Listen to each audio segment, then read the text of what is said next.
Olá, eu sou Gabriel Pérez Barreiro, eu sou curador dessa exposição Vício Impune, o artista colecionador.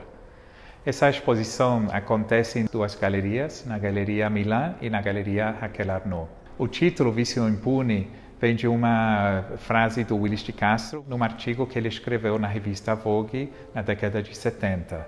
E ele fala justamente sobre o ato de colecionar como uma compulsão, como um jeito de entender a vida, entender os objetos que estão no nosso redor, e que ele qualificava como um vício impune, como um vício que não faz mal, que de alguma forma só tem lados positivos. Então essa exposição analisa esse universo do artista e as suas coleções, nos pode criar uma outra narrativa sobre o trabalho, um outro jeito de se aproximar ao mundo afetivo e intelectual dos artistas. Willis de Castro, o artista modernista, ele era um grande colecionador, colecionava de tudo, colecionava arte africana, garrafas de vidro de perfume, arte sacra, quer dizer, era um grande colecionador e um grande conhecedor dos assuntos que ele colecionava. Aqui nessa exposição a gente colocou em diálogo um objeto ativo, que é o trabalho emblemático do artista, um trabalho que ele realiza entre 1959 e 61, e uma parte da grande coleção de artes indígenas que ele formou no largo da vida dele. São obras que incluem cestaria, arte plumária, e ele não só colecionava esse trabalho, mas também tinha muito conhecimento sobre essas culturas indígenas e um maior respeito por elas. O artista carioca Valtércio Caldas é um grande colecionador de livros. Ele tem talvez uma das grandes coleções de livros antigos e livros raros no país. A especialidade dele são livros artísticos, ou livros de artista, ou livros de movimentos artísticos, do surrealismo, dadaísmo e outros movimentos importantes.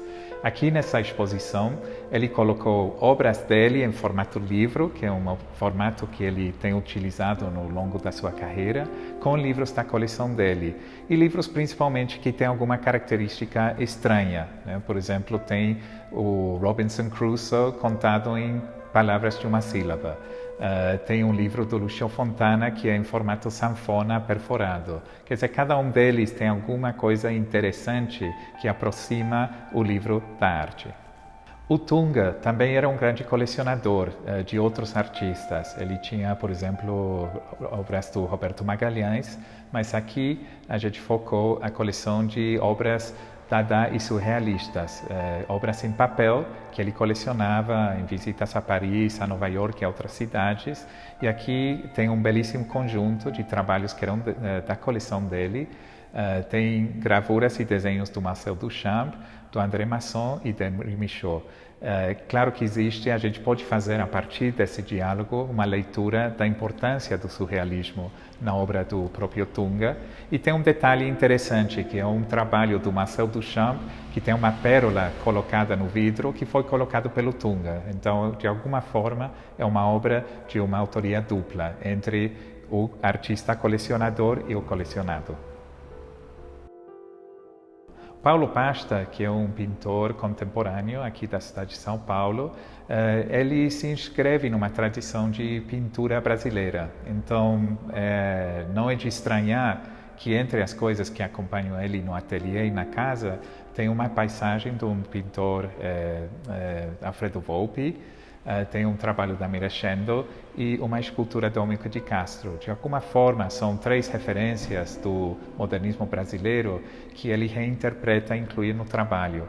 O fato do Volpi ser uma paisagem também é importante, porque além da produção de abstração geométrica, que talvez seja a produção mais conhecida, ele tem uma produção constante de paisagem do estado de São Paulo, da região de onde ele é.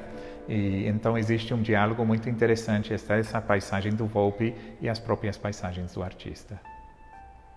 Em alguns casos, os artistas são os primeiros que identificam um determinado fenômeno artístico, estético, né, e começam a colecionar antes assim, do mercado e das instituições. Esse seria o caso do Sérgio Camargo com a obra do Hélio Melo. A obra de Sérgio Camargo é na tradição abstrata, é de uma absoluta pureza, mas ele ficou fascinado com o trabalho do Hélio Melo, que era um artista autodidata, seringueiro, do Acre, que fazia as suas pinturas com tintas feitas com folhas, com materiais naturais, quer dizer, uma estética completamente oposta à estética do Sérgio Camargo.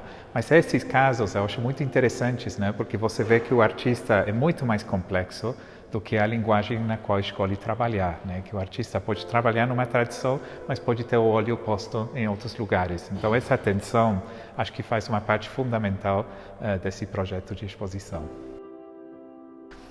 No caso da Iole de Freitas, ela tem uma coleção muito específica, muito preciosa de desenhos de Tarsila do Amaral, desenhos que são expostos, que são estudos para outros trabalhos.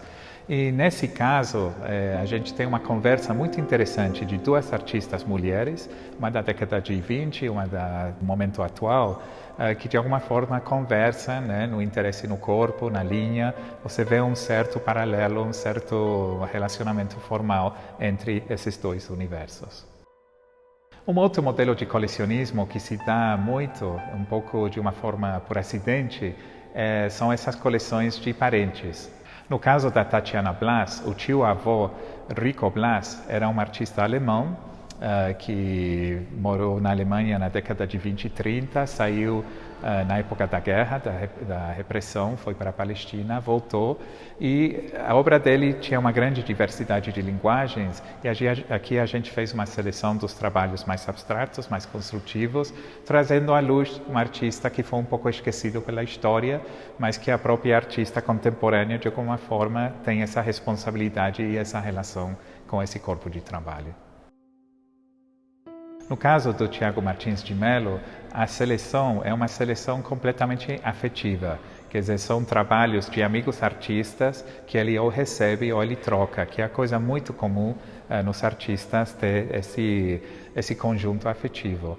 No caso aqui dessa exposição, a gente fez um recorte específico de trabalhos que trabalham a sexualidade e o erotismo, né? Que é um assunto que está muito presente na própria obra do Melo. Então aqui tem a obra dele junto com os companheiros que estão trabalhando assuntos semelhantes.